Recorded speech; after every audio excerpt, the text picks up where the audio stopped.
Hello, I'm Professor Ayhan Kuzu from Ankara University.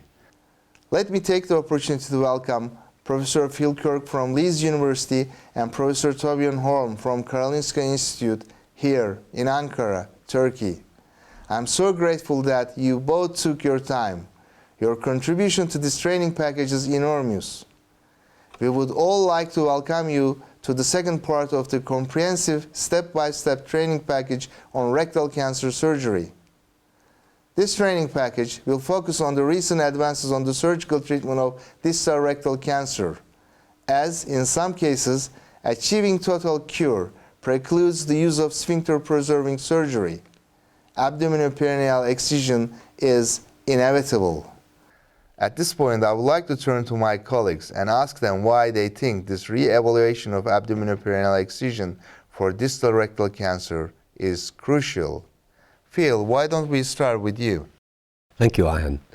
Over recent years, we've become to increasingly recognise that the standard abdominoperineal excision is not a very good cancer operation.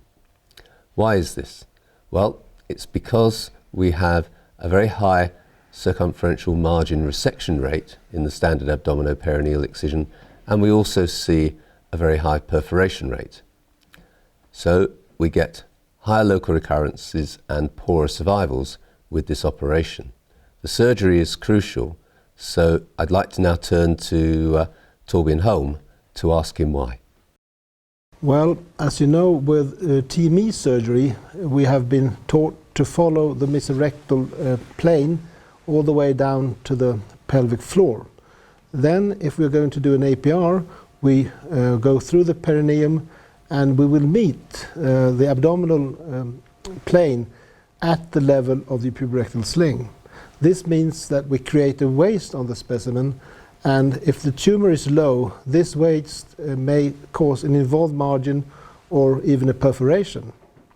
Therefore, we have to change the technique for AP in low tumors. We have to remove more tissue around the tumor.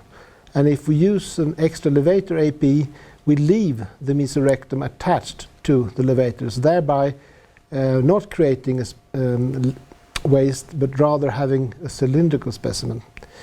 Recently, there has been a lot of focus on AP, and we now divide this operation into three different types: the intersphincteric AP, the extra levator AP, and the ischial-anal AP.